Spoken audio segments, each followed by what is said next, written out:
Cause I'm about that. Cause I'm about that.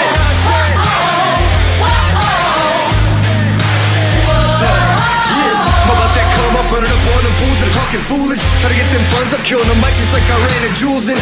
Y'all gonna get done up front, knowing that kid with an attitude, but you can't really blame this motherfucker for what he had to do. I'm about that cash flipping, I'm getting it on and off the market. Not about that VIP, not me, not never been a fan of carpets. All about that RIP for all of my Jesus gone departed. All about that finish what I started, I'm about that. Top down tonight, you're not ready. We ride, we about that. So high, we'll see the whole city. We own the night. Down tonight, you're not ready. We ride, we about that. So high, we'll see the whole city. We own the night. Nothing about it, wanna man, I can bring the drama. But it ain't by chance, I'm fucking rapping, you don't really want a problem. Made a little cash in the back end, but still rapping, call me starving. Yeah, y'all gotta ask who the man is, hope I'm gonna be like, take your pardon. I'm about that. Top down tonight, you're not ready. We ride, about that. So high, we'll see the whole city. We own the night. Down tonight, you're not ready. We ride, about that. So high, we'll see the whole city. We own the night.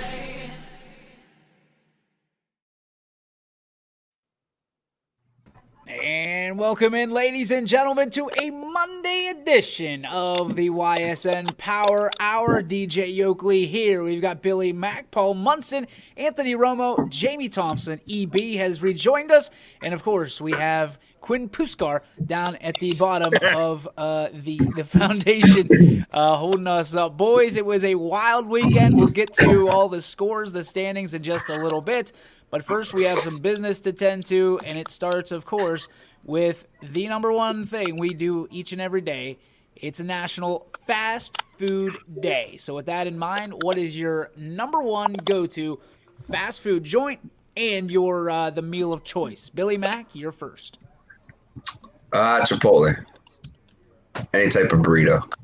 All right. Well, steak burritos, pretty good there. Respect. Paul Munson. Taco Bell.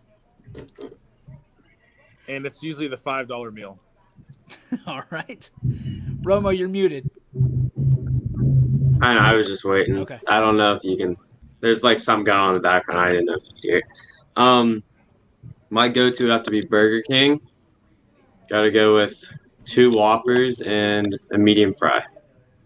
Okay, I can respect that. Wow. Jamie Thompson. Go with good old Chick-fil-A here, man. Get the Chick-fil-A sandwich, no pickles. Obviously, got to get it large size with the Dr. Pepper and a bunch of Chick-fil-A sauce. Actions speak louder than words. My man is proving his point. EB. You know, I sat there, I was like, dude, Arby's, and then Jamie brought up Chick-fil-A, and then I heard Taco Bell. As of recent, it's been Sesame, as we know. If I'm in the Akron area, it's Swenson's. I mean, dude, I could probably name like 3 or 4 different places that's a go-to. It just depends where I'm at. But if it's just a true fast food, I'm probably going to go Arby's. All right. Look, and Anthony Hartwig with you, Arby's, except out of town, it's Sonic. Ugh, I can't get on the Sonic train. I think it's all hype. Quinn, how about you? All right, listen, look at me. I eat it all, obviously. No kidding. You look like you're a Simpson. Today was Wendy's, so I'm gonna go Wendy's. And today was the 4 for $4 with a 10-piece spicy nugget. I hate to do this because I feel like it's like the lowest of low on the totem pole, but McDonald's has always been and will always be the go-to. Like when you don't have anything else, you can find the golden arches pretty much anywhere in the world. And for me, it's just as simple as a cheeseburger. I like the cheeseburger, just plain Jane cheeseburger. Not like Steve. Steve just gets ketchup, no cheese, no nothing. Where I come from, that's called a hamburger. But that's cheeseburger from McDonald's. I don't think there's much better. I got to give love to Dairy Queen. We do love our Dairy Queen around here. That's there, especially the one in Lisbon. There's nothing that holds us back from the DQ. That's for sure. So happy National Fast Food Day to everybody out there. Hopefully you get your fix in here tonight or sometime today. And then, of course, we'll do it all over again tomorrow. But what a weekend it was. We've got lots of stories to tell you about just from the Insiders edition of YSN Weekend in where were Massillon and then Zanesville and Cambridge. So we'll get to the stories in just a little bit. But first, we talk about the football side of things. It was a big weekend, and big is all capital because we had two teams go in and two teams come out with dubs on Friday and Saturday. We started Warren JFK. Dom and I had that.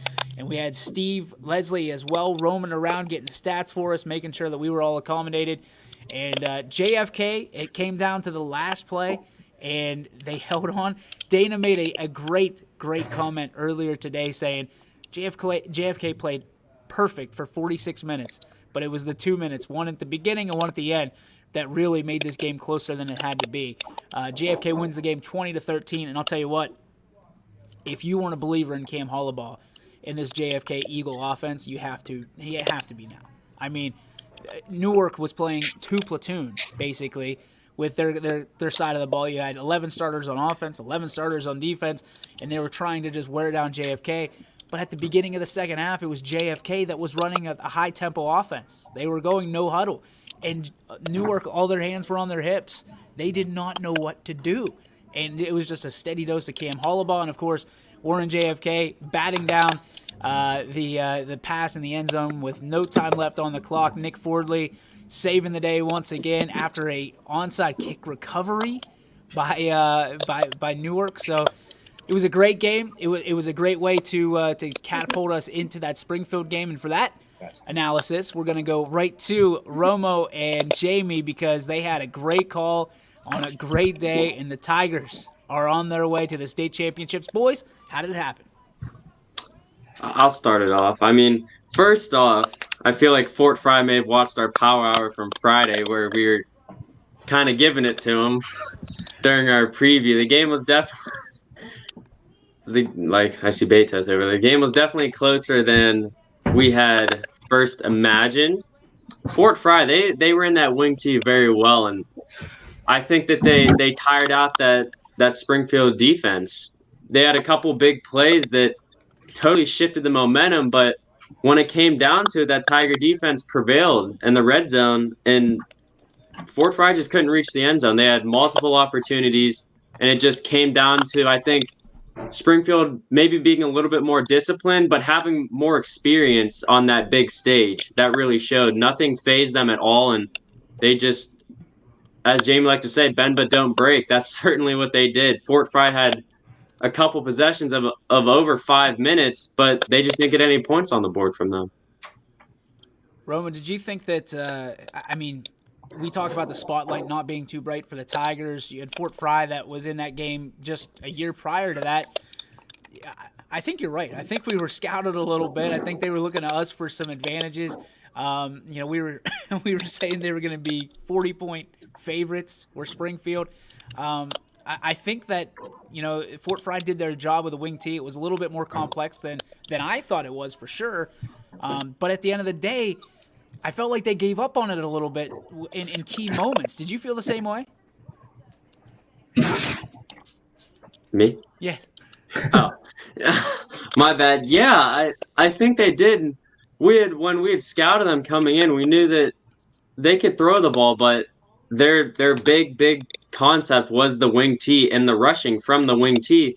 And it seemed like they used that to get all the way down the field, but then they come out in this empty set formation a lot of the time when they're in the red zone, and Springfield's secondary really came alive and shut that down. And it wasn't even like they were in that empty set on just third downs. They're coming out first, second down, throwing incomplete passes, and then you have to pass it from there. You can't go wing tee under center on 3rd and 10, 3rd and 11-ish.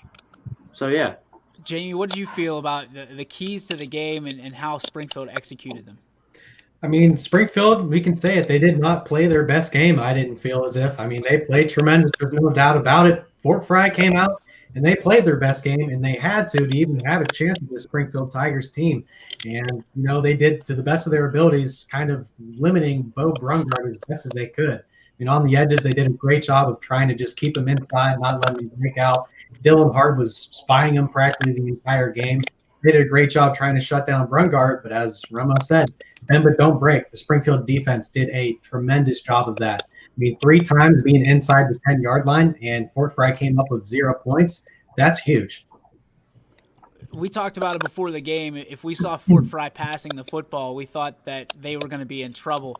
Did it surprise you to see how much they threw the football around, even starting in the first half? It was definitely surprising because, I said it when I watched the film, they just simply didn't throw the ball. And I kind of said at the beginning of the broadcast, there were talks of them kind of limiting their playbook to this point in the season because they never really had to open up and throw the ball around a lot. The quarterback had probably 14 completions throughout the entire game, I think, off the top of my head. So they did a good job, but a lot of them were screens. You guys saw it. They did a tremendous job of just getting the defense flowing one way, turning back, and just hitting on those throwback screens. All right, take me through your thought process. I'm breaking down your tape right now and the highlight video that we're putting together for Springfield.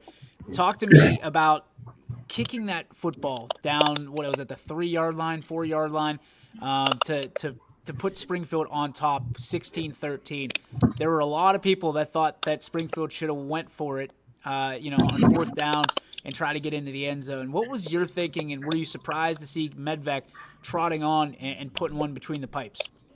I actually was surprised just, seeing the way Sean Guerrero has kind of coached his team around, but I love the idea. I really did. I was an advocate for just sending them out there to kick the field goal because we saw it was the quarter prior. Fort Fry's kicker missed 20 yards out. It was clear they had no special teams unit. We were already down around the 5-minute mark. They've had long sustained drives, 5, 6, 7, 8 minutes. So kicking the field goal and going up 3, it turned out to work. It almost bit them in the butt, but it was a great idea to just go ahead, send them out there. You trust your defense. They've done good to this point in the game, so why not do it? All right, let's change the subject a little bit. Both teams now on their way to Fortress Obitz in Columbus, which is it's kind of a do-it-all complex. There's soccer there, there's football there, there's LARPing that occurs there. Pretty much anything, concerts that you can think of, they do this at this Fortress Obitz. Now, obviously for the OHSAA, this is a great deal for them because they are maximizing on their ticket revenue as well as getting all these teams to play under quote-unquote one roof, even though there is no roof on it. Wish there were, but it's one of those situations like, do we feel like this is a good complex to hold a state football championship in down in Columbus? And here's my case in point. You've got Massillon and Hoban playing that they're 35 minutes away from each other. They've got to travel 2.5, 3 hours down to Columbus to play a game that they could play in their own backyard. Do we feel this is a good situation for teams around the state, or do we feel that, we should go back to the drawing board from the OHSAA standpoint? Mac, we'll start with you. Yeah, I don't really think about like other states. They're playing at big venues. We talked earlier before the show. We talked about how in Texas they're playing at Dallas Stadium. I'm sure there's a lot of other states that are doing similar things, playing at pro stadiums or their big college stadiums.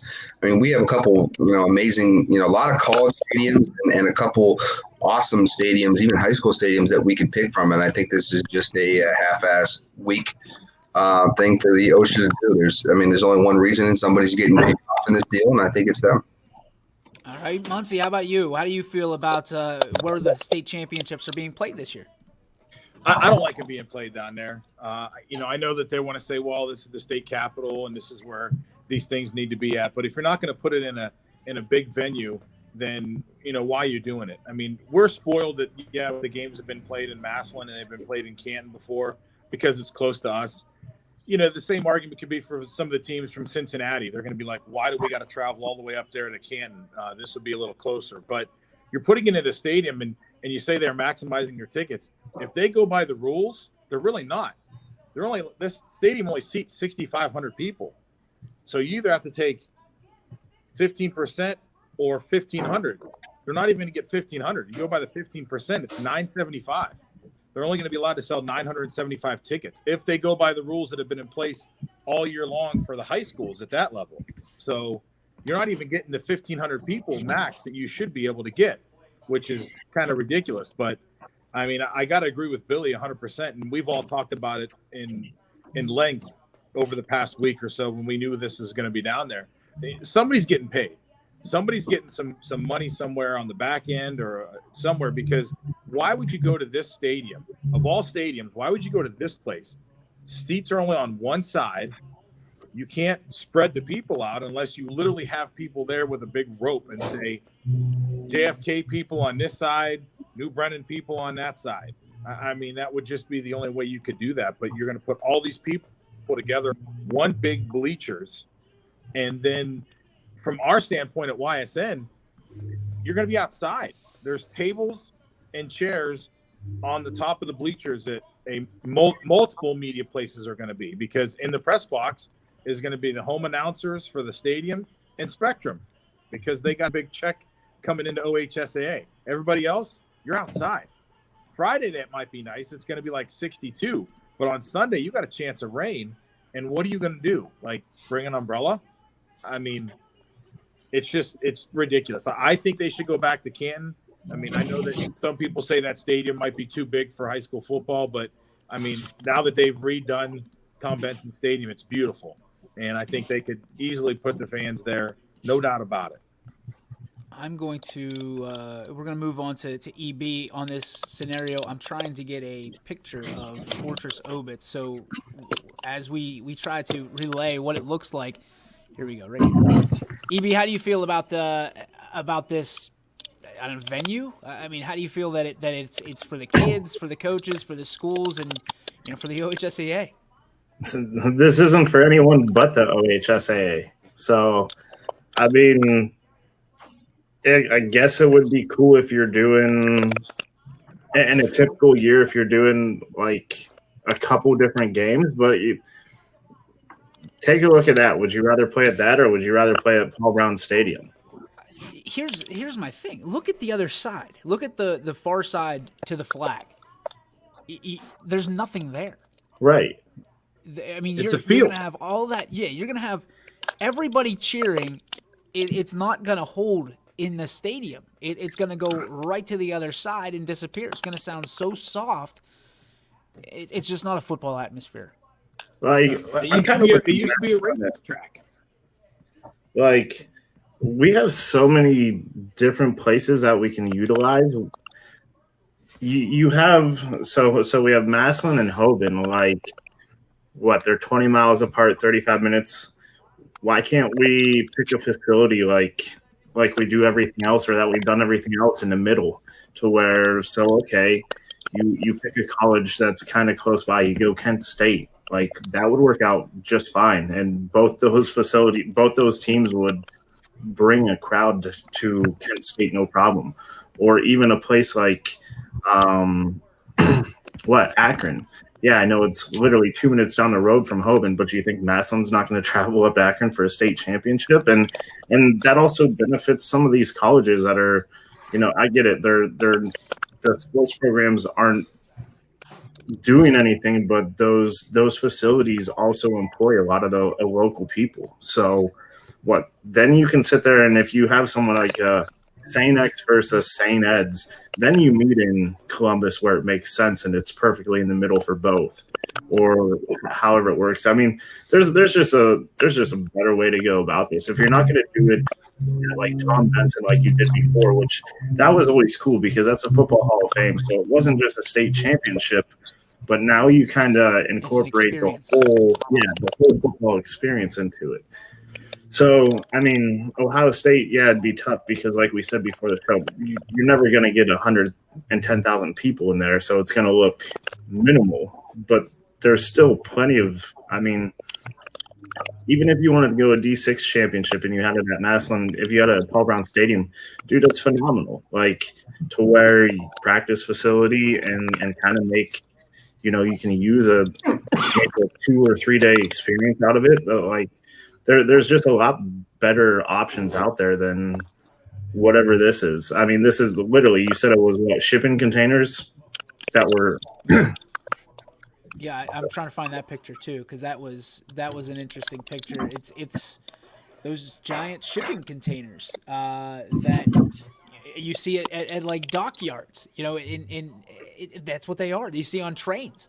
They just took them, they spray painted them or painted them gray, and they put them up, and there it is. So, you know, it's really interesting. I heard it's. I mean, we'll see ourselves this weekend, but I heard the parking's kind of rough from that standpoint, and you know, luckily we're traveling light this weekend. But you know, you think about just the, you know, go back to Thorny's chiming in. How are the media arrangements? Well, breaking news: Paul and I just got an email from Tim Street, who has been great to us from the OHSAA, but he said, you know, the press box is full basically, and you guys will be outside in the elements. We'll have tables, we'll have power, we'll have chairs for you. I thought he said tents. I thought I read tents. I misread that. No tents, at least to what I've read so far. So my question becomes, what are the arrangements going to be? Because we're way off the field.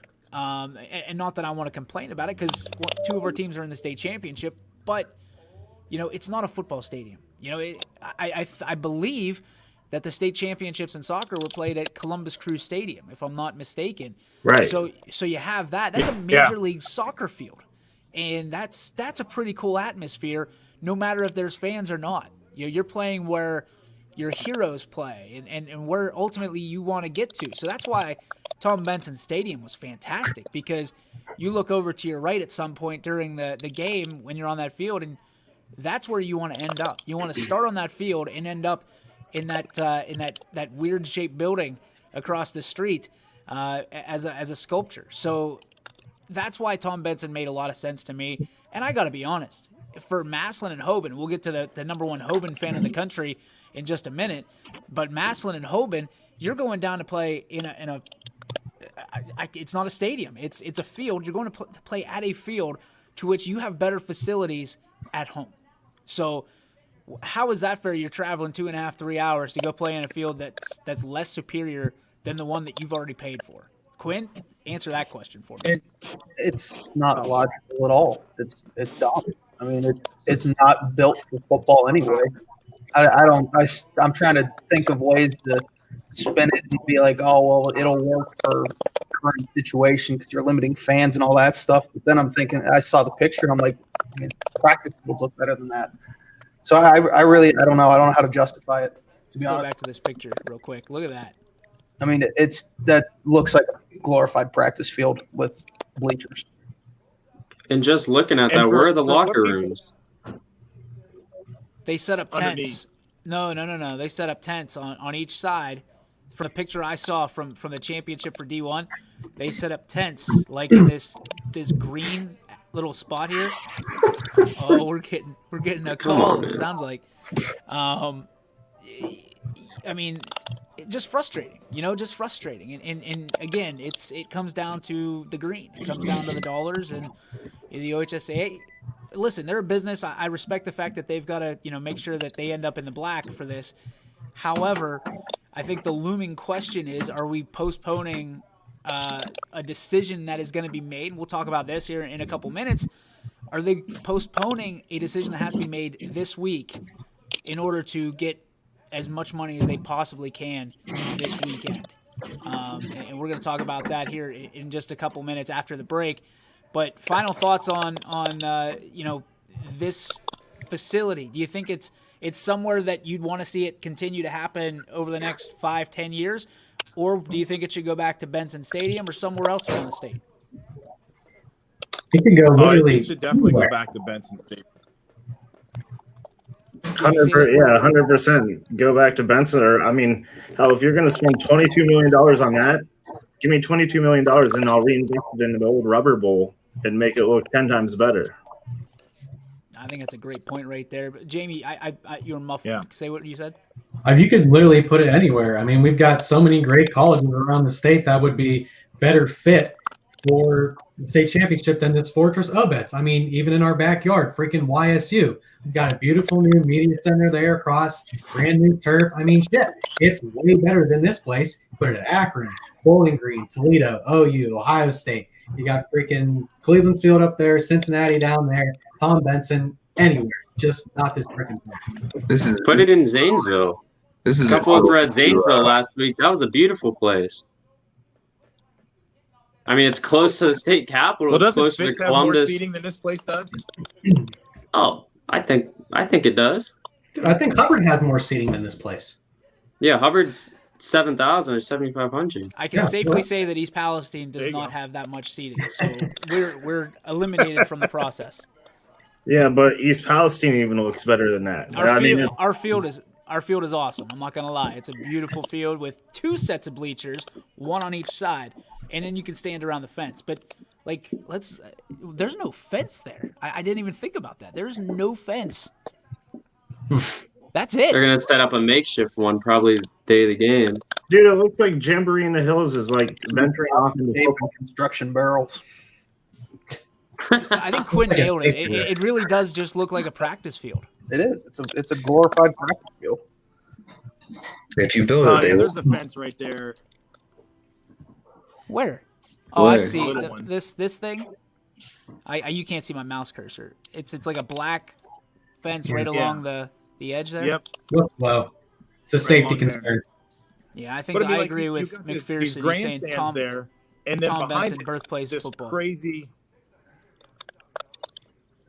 Yeah, Look you at got that, and these you got- big grandstands, and then behind it, this museum of, those big black boxes behind it, which is Look, ridiculous. the best thing about this place is a freaking flagpole. Like, It is a nice flag. Well, the images may appear. What's the thing on the mirrors? The objects in the mirror are larger Objects than in they the appear. mirror appear closer. Yeah, I feel like the drone is all the way up as high as they can get right next to the flag to make the flag look. I mean, it's a good picture. Don't get me wrong. I love America. That's a great. But I think that it overshadows what the issue is. This is not a spot, in my humble opinion, for a championship caliber football game.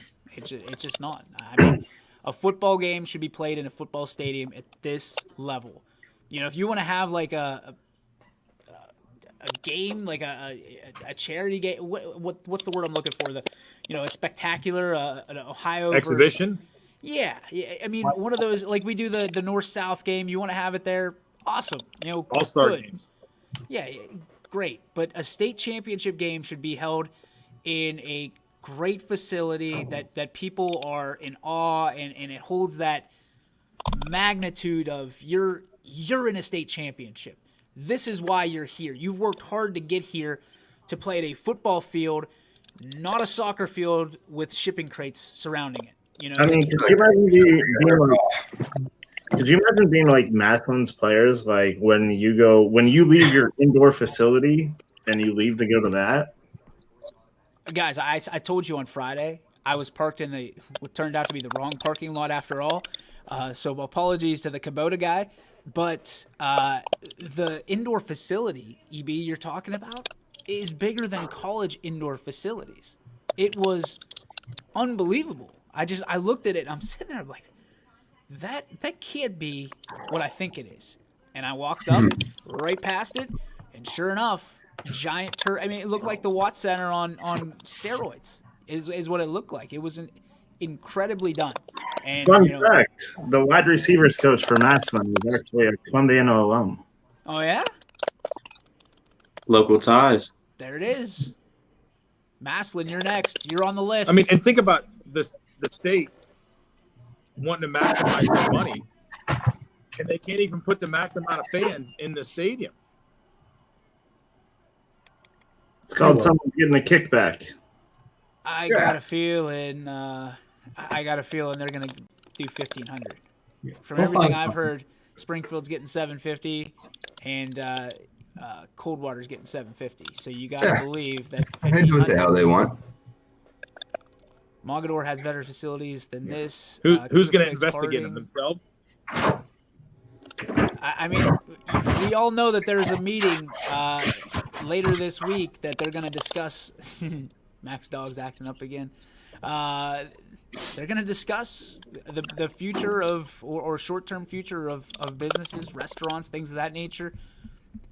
I'd be hard-pressed to say that that the sports isn't going to be a part of that conversation. And if it isn't, there's going to be a lot of red flags around that particular discussion. So especially with the state championships this weekend. There's going to be a lot of people looking for tickets for all these games from D2 all the way to Daddy D7. Line's going to come out tomorrow and say, well, next week we're going to limit everything so that way they can get the state championship in. He doesn't get any shit from anyone, and everyone forgets about it by hopefully next August. Listen, I want 1,500 people to be in the stands. I mean, I want as many that need to be there, that want to be there, to be there.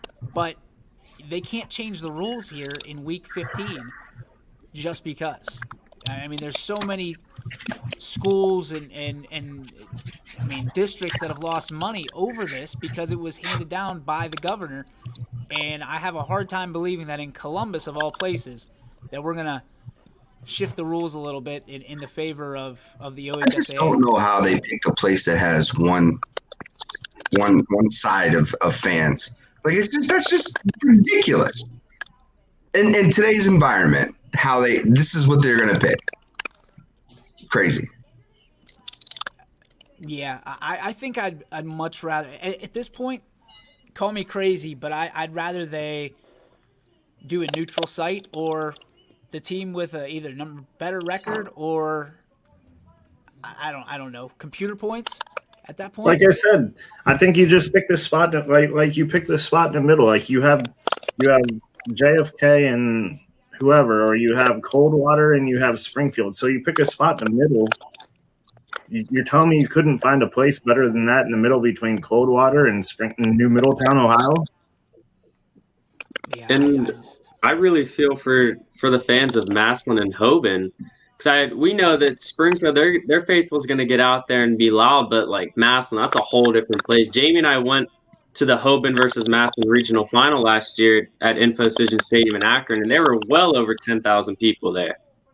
Like, those people love football, and then how are they going to split that 750 tickets to especially Massillon? I mean, the whole city would want to be there. Charles was saying, didn't it used to be for a school to bid on the regional football game that you had to have stands on both sides? I believe so, and a significant amount of parking as well. I believe that's the case. How did this get bypassed? There's some grease palms somewhere, and from what I heard, and this could be rumor, this could just be Vine talk, but it sounds like this isn't going to be the only year that they're going to hold the championships there. And that is, if that's the case, then I'm going to see for myself before I make a final decision. But everything I've seen so far, not looking good. Just think about if a team is on a normal year, Hoban sells this game out on their own side alone. Like, how is this doable? A normal year, we're not worried about this because it's being played. Well, I know, but they're planning on doing this going forward. I really think that this was a good way to get out of a contract that they didn't want to be in the first place. I really do believe that. I think this was a decision that was made by the executive director because he was big into getting the game into Canton at the time, and he's no longer with said corporation, and they want things back in Columbus, and it's not a good look. Like everybody, Jim Tressel had a lot to do with getting the backroom talks of getting the state championship in the shoe, and it didn't look good from a just an optics standpoint. It didn't look good because you only had a tenth maybe of the shoe filled up, and it's not a good look to for pictures or anything like that. But it's still a cool thing for the kids because those are where your heroes play for the most part, all over the state of Ohio. I mean, Ohio State is Ohio's team. There's really nobody that's competing at this point with Ohio State in the Buckeye State. So I don't know. I mean, the more I'm looking at pictures of it right now, and it is definitely a concert facility. It is definitely a rugby facility because rugby is huge down in the Columbus area. Soccer as well. But state championship football, I'm going to have to be persuaded otherwise because I just don't see it right now. And I think this is yeah. To your point, Mansfield would be a perfect middle point for Coldwater and Springfield. Right. I mean, even if you go 45 minutes to an hour north, south, or east, west, Like, I don't want to play. If I'm playing in the state championship, I don't want to play in a glorified Saturday soccer stadium. I mean, we talked about it being a flag football stadium, because that's what it is. You go to Mill Creek Park where the YYFFA used to play, and you're on a giant hill looking down. It's a great, viewpoint, but it's not exactly ideal for this type of atmosphere for this type of game. And Like, at this point, I might as well have a train stop in Columbiana next to the American Legion, go sit on it and watch it. At least I have a bar close by, which will be shut down anyways, but I mean, it's the same thing. yeah, we're going to talk a lot about this all week up until Friday, which you guys are going to be on your own because we'll have a game going on during the Power Hour on Friday. So Quinn's going to be running the controls. So good luck. Ooh, we're all coming in, causing chaos. Wipe that sleep out of your eyes, young man, because you're going to have to get up before 2 o'clock for this show.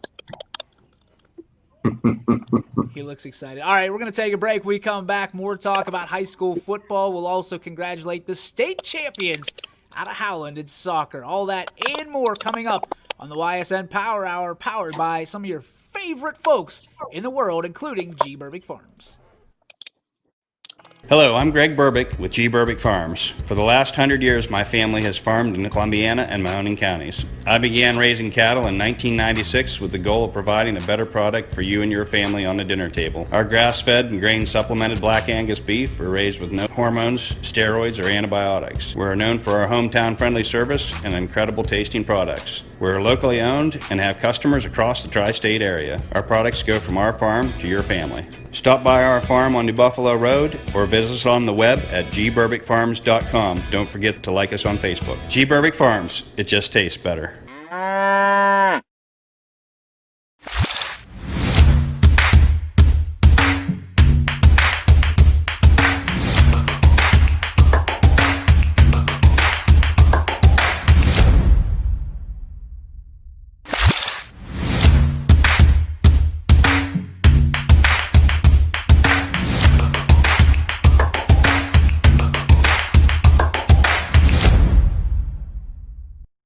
Baird Brothers remains your source for fine hardwood products. For the time being, we're open for customer pickup only on weekdays, 9 a.m. to 4 p.m. and Saturday from 9 a.m. till noon.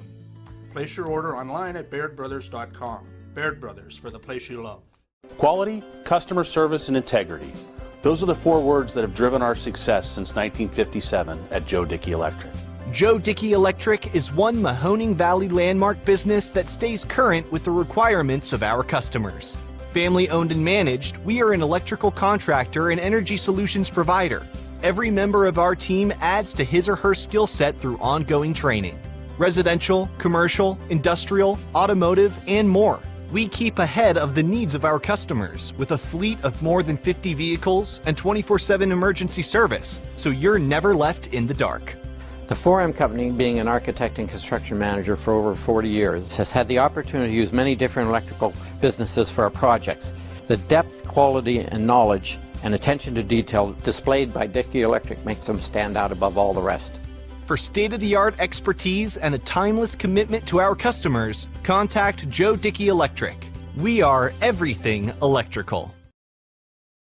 And welcome back, ladies and gentlemen, to the YSN Power Hour. DJ Yoakley with you, along with a few of my friends. We've already gone over, well, who's going to be in the state championship and representing YSN and the YSN family. And now we talked about, of course, where it's going to be. And now we move on to what we think is going to happen without giving just our general Springfield by 40 or Cheney by 1,000 or 100, as Quinn used to famously say. Guys, at this point in the season, you've got some really talented teams. Anybody you play in the state championship is going to be good. There's a lot of people that are making a lot out of the conferences that these two teams, Warren JFK and Springfield, are playing. The Midwestern Athletic Conference, correct? I think is that the MAC is what they call it. Are you buying into the hype? I mean, yes, they have some good teams, but we do too. Let's start with MAC. I mean, Coldwater's been traditionally fantastic for years, as far as I can go back and remember. I mean, that and Marion local too. That conference is pretty good, but I mean that's what you get. I mean it is what it is at this point. I mean they go and prove it every year. So I mean they're in state championship games, they're in regional final games, whatever the case is. They're good. They got good football teams down there, and whether it's hype or not, I'm not really sure if it's hype. I think it just is what it is. So. I mean, they're also blessed to be in different divisions, where most of the leagues around the state are same division, so they end up playing each other in regional finals. But this doesn't end up happening because they're in different divisions. So, Paul, you have some history with one of these teams that Springfield is facing, Coldwater. Talk to me about. There was some hype around them from the baseball side, and obviously you guys didn't back down from it and end up winning a state championship in stickball. What was the key to your success in not looking at the statistics sheet, more or less? It was the team belief. Guys believing in themselves, and the team saying, "Listen, we did this as a team. We're here to do this as a team, and let's keep rolling as a team." And we didn't look at them as like, "Oh, they're one of these state powers." I mean, we knew it. I mean, but again, the thing that has been talked about in the last couple of days, and I was listening a little bit on post show too. The last time that group of baseball players had been in a state championship, those kids that were playing weren't even in high school then. They were in middle school. And it's the same with this group of kids that are playing right now for Coldwater. These kids weren't in high school when this team won a state title the last time. So, yeah, there's lots of banners hanging around, and they've won 37 titles in football and 130 some, and the whole league has. And it's a great league. You can't take it away from them. The kids out there are they know what they expect out of it. But we've got grit here too. It's we always talk about it, the Youngstown grit. These guys have it. Springfield was there last year. They know what to expect. They played Anna, a team that's in that league. They know what to expect when we know this team are all going to pretty much be the same. You got to go out there and punch them in the mouth, and keep punching them in the mouth until you win the fight. And that's what it's going to be like. JFK, the same thing. People talk about that league, and yeah, for the most part, they're a state power. And you want to win a D6 or D7 football title, you're going to probably have to play a team from that conference. Well, it's our turn to put up or shut up. Let's do it. Let's go out there and do it. JFK last championship, they beat a team from that league. They can do it again. Love it. I love it. Romo, you've seen, we talked about Springfield not playing necessarily their best game, but still getting the win, and that's what counts. Does Springfield have to play their best game in order to win a state championship, or they just have to control the pace? I think that they're going to have to come in and play their best game, but I think the same for Coldwater as well. As we had mentioned, Coldwater is a state power from this big conference. You're still going to have to come and play for 48 minutes. You can throw all the records out of the window that your older brothers, sisters, parents, grandparents have done. You're still going to have to come out and play.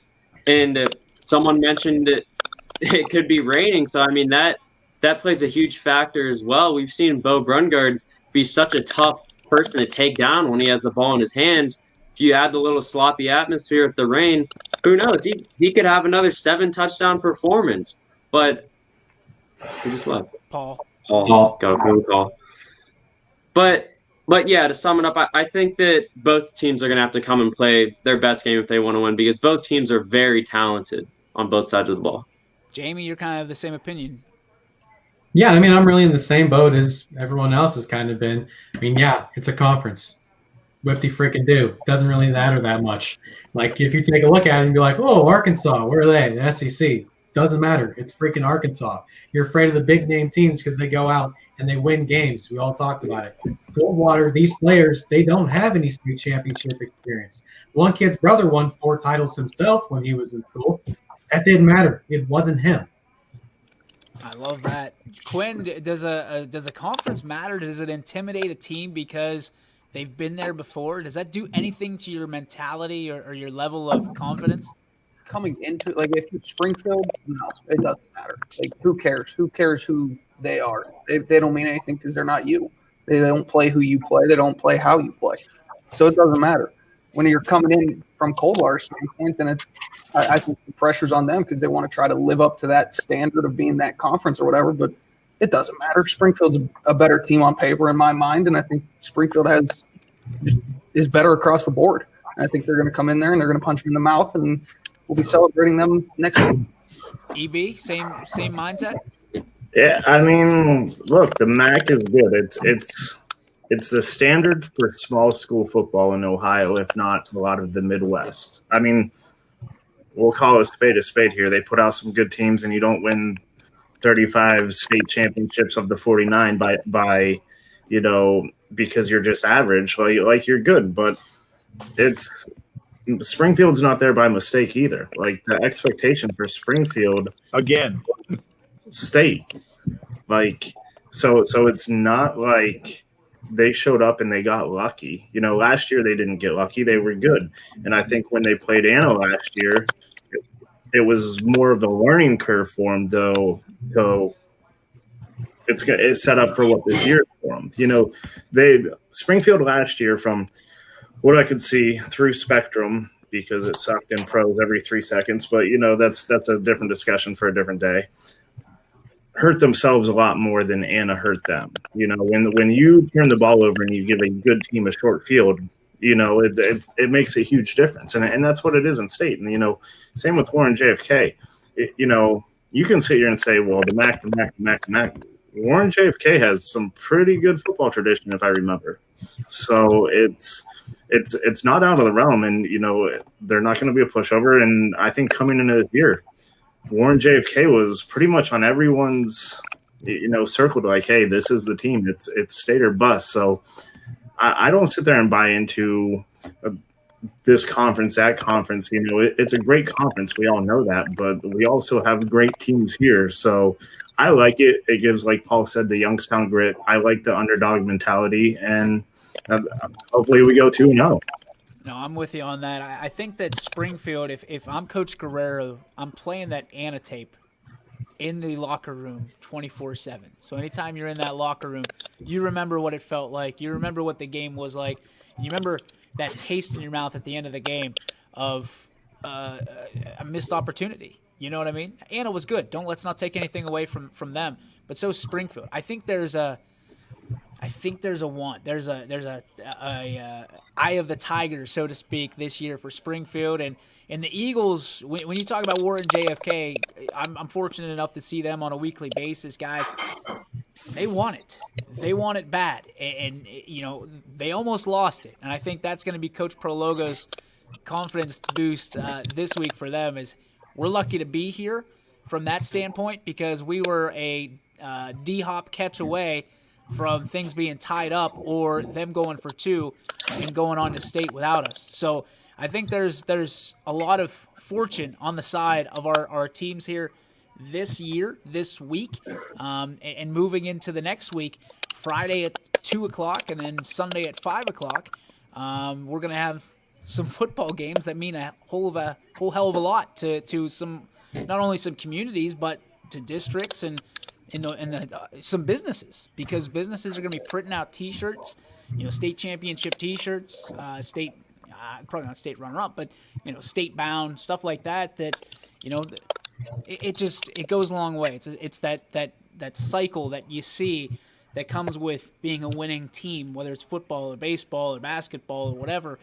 It's exciting for the area. And it's exciting for us here at YSN, because we continue to cling on to winners, and I think every year we've been represented by a team in the state semis, at least, and in the state championship a couple times, and brought home a title as well. So I'm excited for this. We'll talk about these two teams all week. So if you're looking for anything else other than local football talk and local soccer talk and all that stuff, you might as well just turn the dial to place your bets, because you're not going to find it. We're going to highlight your kids. We're going to highlight your coaches and your programs all week here on the Power Hour. Guys, we talked a little bit. Well, actually, let's do this first, because it's a perfect segue. You've got JFK. You've got Springfield. They're playing two different opponents. But today, we're going to unleash a new kind of conversation that we've already unleashed on social media. So my question to you, it's called the Uni Battle, right?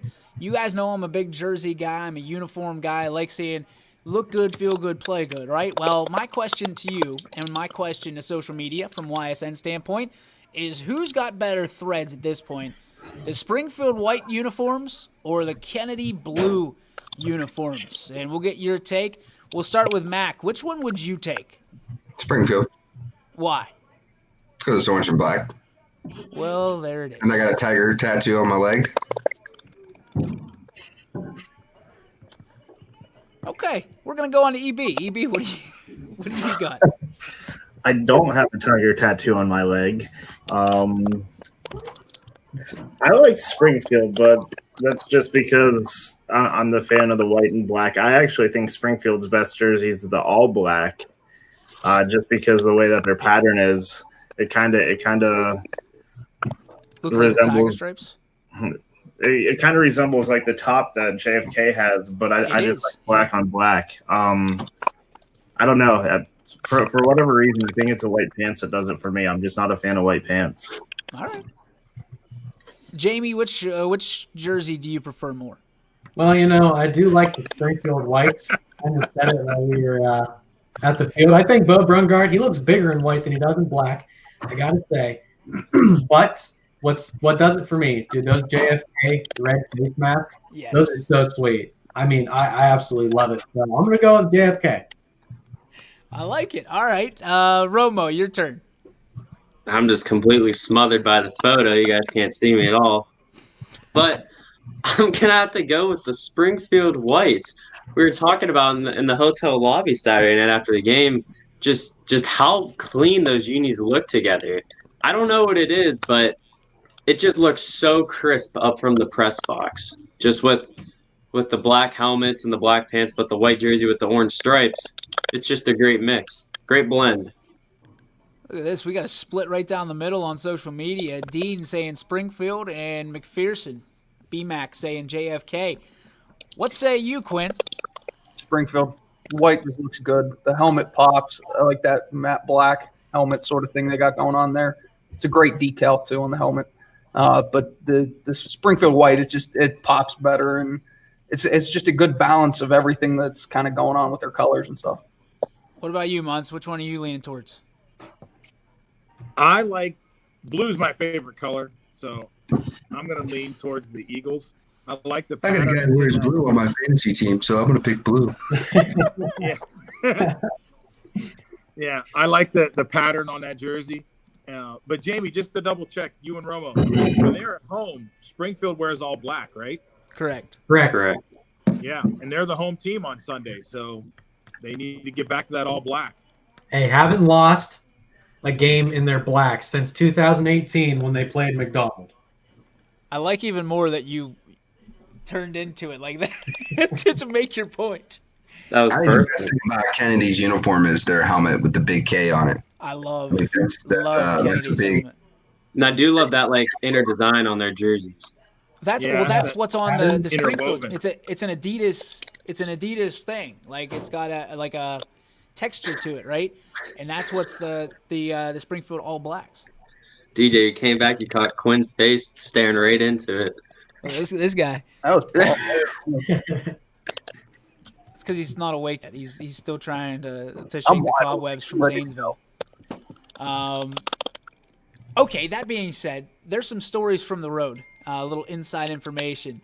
Let's go to your favorite story from the weekend from the guys that were down there. Romo, let's start us off. Gosh, there's a couple to pick from. I don't know if it was between you guys didn't even see our altercation in the KFC drive-through. I won't touch too much onto. There was a lady that was 2 cars in front of us that took like 15 minutes. She ordered literally everything on the menu, but she couldn't say one of each. She had to name every single thing on the menu. And then the lady in between us and her, right when she finished her order, gave her both middle fingers in the air. Which was not a great sight. I mean, okay, I'll just go through like this whole situation. So then we get our food. We get up. We finally get to order. Richie asked for barbecue sauce. She asked what sauce. Richie said barbecue. And then they replied with honey mustard. Richie just said, sure. That works. And then Quinn has more confidence driving than I'd say I do. He made sure that we were not waiting 1 second for traffic to pass. He he asserted his dominance in that situation and bolted us right across back into the hotel parking lot. So I'm there's other stories, so I'm just gonna go with that one. I'm gonna let the other guys go. Jamie, what was yours? Yeah, I mean that was a great one. That lady 2 cars in front of us, she was a dirty girl. It said it on the back of her car. On the little wheel thing, it just said "dirty girl." Like, okay, that's nice.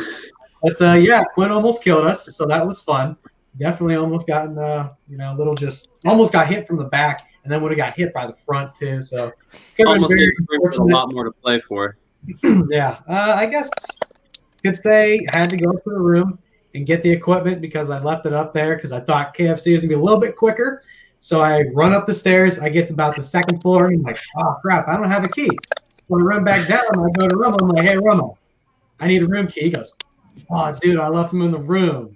He's like, you've got to be freaking kidding me. Like, we were seriously in the room for probably a total of 10 minutes, and he already had lost the freaking room keys. So I had to go up to DJ. I was like, hey, man, my son left the key in the room. I got to get another one. Quinn, how about you? Yeah, so it's KFC as a whole. Romo touched on it. The lady 2 cars ahead was basically friends with KFC, I think. She had a nice talk. Then the lady behind her giving her the bird. And she rattled off her order in like 2 minutes. Like it was just bang, bang, bang, gone. 2 minutes. Oh, it quick. Just through the drive-thru in 2 minutes. Then we got up, and ours was just a disaster, as always. Nearly killing them, but, it was a lot more space between the cars than they want to admit to. You can see it. But I saw it. Tactical driving. Yeah, that's all. And then probably spilling half of the chicken tender box in the back of Jamie's car on the way to the stadium was pretty fun. And me throwing a biscuit right in the headliner trying to get it. I wasn't even going to touch on that. Chicken and biscuits, basically. And this is why we don't put YSN on our cars. This is why we don't do it. But it also goes into my theory of why drive-thrus suck. Number 1 theory of all time. I have a few. I'm going to go through them real quick. Number 1 from the weekend was somehow Stevie Les, I'm going to set it up, he's looking at his phone, reading text messages, going 70 miles an hour down the road. A deer jumps out in front of his car. Somehow he literally is looking at his phone and goes, deer. I'm looking at him, and I didn't see it yet. It was like Rain Man. Like he knew there was a deer pop out in front of his car, hits the brakes, and then plays it so cool, slides his phone down. Nobody's if there was a cop around to get him texting and driving, nobody, no chance. The second one is gonna be at the Springfield game when Springfield kicks the field goal. With what was it, a minute something left, I think, from the 3-yard line. So Medved drills the field goal. Steve looks at me, starts complaining, starts saying, "And you gotta go for it in that situation. You gotta go for it. You gotta put him away." Down goes Fort Fry all the way down to the other side of the field.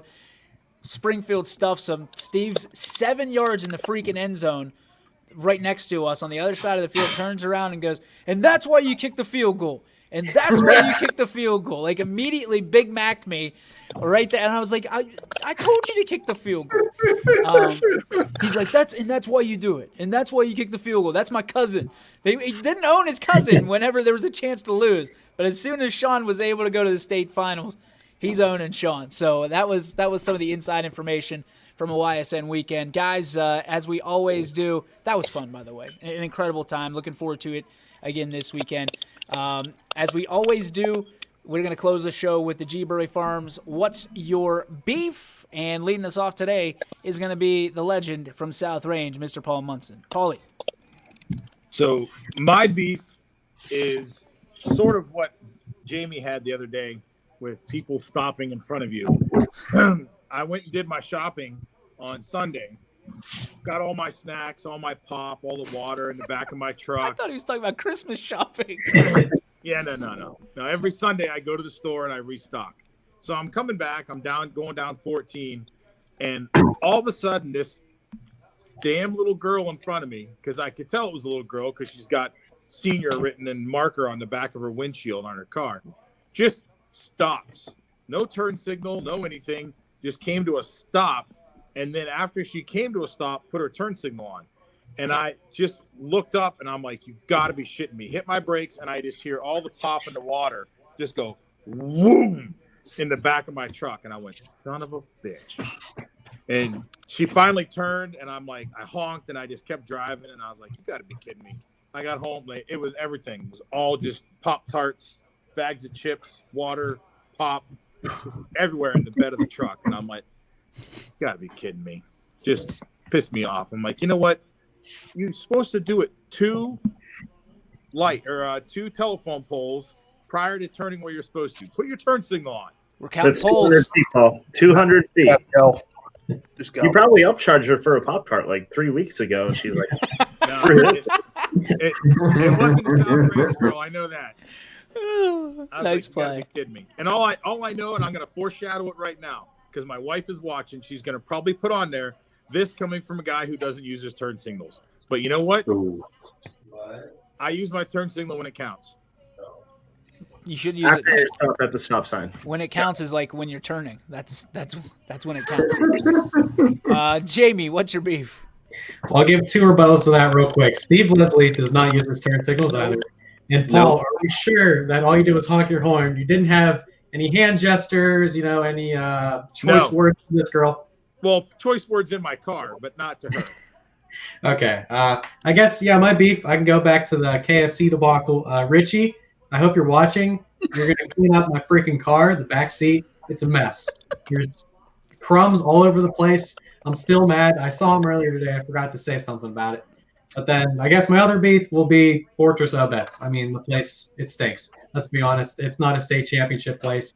I'm sure somebody else will touch on it. We've talked about it not being good for the football kids. Think about the band kids and the cheerleaders, too. I mean, my girlfriend went to state with Gerard. She talks about it all the time, what a great experience it was.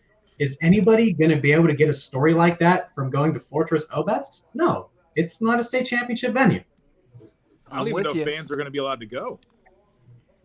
That's even worse because there's no room for them. Well, I will say this: both bands were at Zanesville. Yeah. Right. I think. Yeah, they had 6 Springfield minutes. was there. 6 minutes apiece to perform. Yeah, so it's I should know that, but I was trying to corral Leslie at halftime, which is a job It's like in herding itself. cats. So, Romo, what's your beef? I don't really have any beef today. I just forgot to talk about one more thing from our adventure in Zanesville and Cambridge. It was yesterday morning. We were down there for breakfast, and Jamie had a total breakfast debacle. He thought he'd gotten Fruit Loops, but he had Cheerios. But then Mike miraculously got Jamie his box of Fruit Loops. And you know what? I'll let Jamie take that one away after about what happened with the box of Fruit Loops. I mean, I don't know why you have to put me on the spot like that, but okay. I was going to first Steve came down. I had the table all to myself, and then Steve came down. So I moved everything back, like trying to let Steve use half the table. He never took advantage of it, so it is what it is. I should have moved it back. I had the bowl of Fruit Loops right on the edge of the table. I'm going to reach for my milk, and for some reason, I went too low. My aim was off, and I just Fruit Loops go flip up and all over the ground.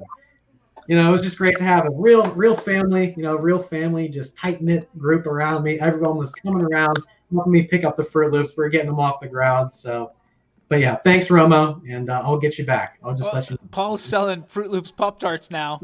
How much for that? $1. $1, he says. Deal. All right, Quinn, what do you got? See, Jamie, it's not that hard to spill things. People spill. It happens. At least I spilled. I didn't throw it. All right, so I tossed a biscuit. So what? Totally missed the window. It hit disintegrated when he hit the. It got out the window. It did.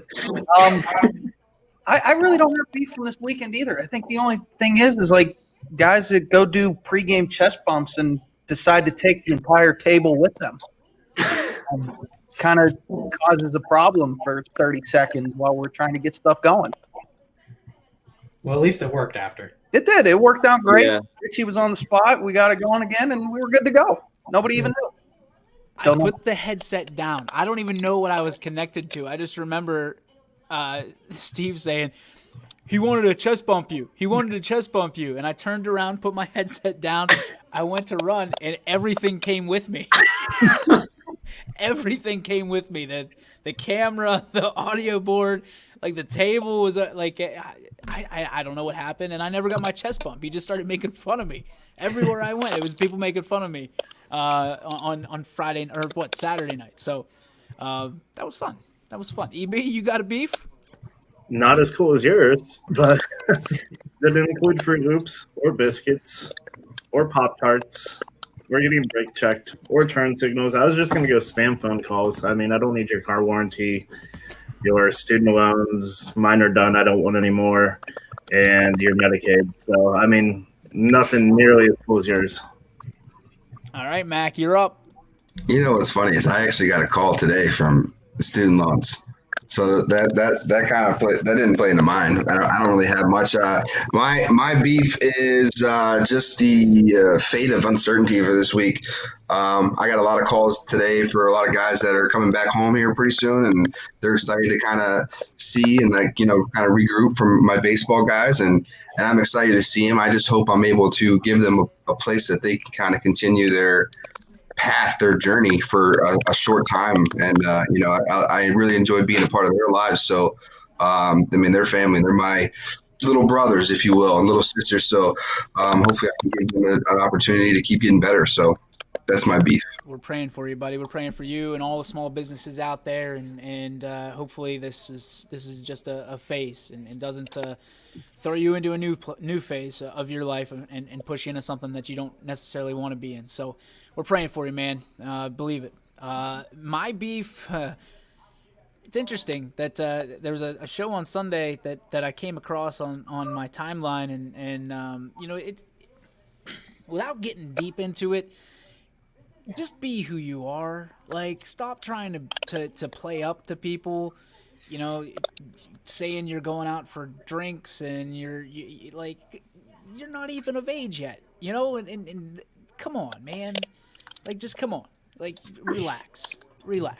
Like, make it about sports. Make it about the people, right? Because you love the people. And, if I could give that young man any advice, it would be just to do what he does so well, and that's work. He's got a great work ethic, but I think he likes pandering for I don't know, admiration or I don't know what, and stay out of DMs. That's my other advice. That's it. Because at some point you're gonna say something that you've already pissed people off, but at this point, stop trying to be somebody you're not.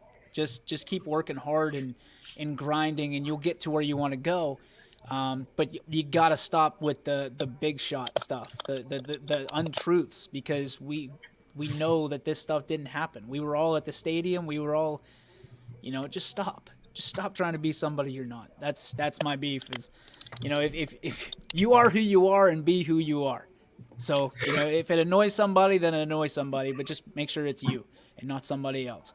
That is my beef, brought to you by G. Burbick Farms. Visit them on the web at gburbickfarms.com, or make sure you head on New Buffalo Road.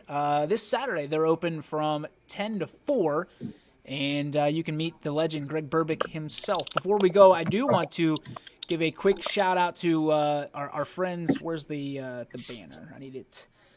Here we go. FreshPrinceYoungstown.com, 2 new shirts coming out for YSN that we will be announcing very soon. So make sure you're heading over to FreshPrinceYoungstown.com. Get your YSN t-shirts. Proceeds on the Dirty Bird shirt still goes to scholarships for the, help me out, Mac. It's the Ray Wells? Ray Wells, yeah. Yes, thank you very much. So make sure you're getting that. And also, now on sale, I think these people loved it this weekend. It's the YSN Sideline Winter Hat, $30. It's a new era hat. People are loving them. Get your hands on them before they fly away like Santa's sleigh. Again, the YSN Sideline Winter Hat, $30 right here on ysnlive.com. If you want one, just make sure that you hit us up on social media or info@ysnlive.com. I know Jamie and Romo will be nice and warm down in Columbus with their YSN winter hats this weekend. Myself, Steve Leslie as well. And everybody else will be live from the Tigers table on Sunday at 4 o'clock. I think we're going to do it. Go get yourself a Brungard burger. Yeah, we're gonna do something with the Brungard burger this week that is a little different. And get you two down here to Mahoning County. The game is this Friday is actually at 2 o'clock. You said it started. Yep, 2 o'clock. So while JFK's game. Yeah, so I'll be on the air on doing the game while you guys are doing the Power Hour. So make sure that somebody's got it. Well, actually, we might have to cancel the Power Hour because you can't have 2 Facebook Lives at one time. Yeah, let's just listen to the game. Listen to a championship game. All right, we can postpone the Power Hour until after. Look at Quinn's excited. So happy. Well, how do you feel about? We can do a Power Hour Saturday. What do you? Yeah, how do you feel about Power Hour Saturday? Or no, Power Hour after the game on Friday, and that way we have Saturday off because the Buckeyes play at noon? 12 o'clock, top 10 matchup. We'll figure it out. I don't think you guys got when I was trying to push you to get to Columbus on Saturday, Jamie and Romo. There's a game going on down there. I was just saying, but come on down Sunday. We'll have some fun anyway. All right, so we'll clear up the schedule and make sure that it's right. But know that the Tigers table will be open this Sunday, and I want to make sure I have this right. I talked to Sean Summers, the owner, earlier, and he said that they normally close at 2 p.m. on Sundays, but they're opening for the game at 4 o'clock. They're going to do hot dogs, chips, and soda for a $10 cover charge. And I'll tell you what, if Betos and Nick Zeronis, what they were saying was true, you're going to want to be there. If you're not going to the game, that's the place to be. We'll have more giveaways from YSN. We'll have the $10 gets you, again, hot dogs, chips, and a drink, and you get to watch the Tigers. I mean, that's awesome. That's going to be a great atmosphere. And, of course, if you're not in Columbus, make sure you're there. Sean and Joe appreciate it. I know they got a lot of good stuff, including the Brungard Burger, which we'll uncover a little bit this week. Any last thoughts on today's Power Hour, boys? Tomorrow we will discuss the winter sports and the kind of up in the air options here for winter sports and where we think they'll be at the end of the week. So until next time, tomorrow from 3 to 4 right here on ysnlive.com, on our YouTube channel, on Twitter, on Facebook, and on, of course, the ysnlive.com/Power Hour. It's all of us saying to all of you, see you later, see you tomorrow, right here on the Power Hour.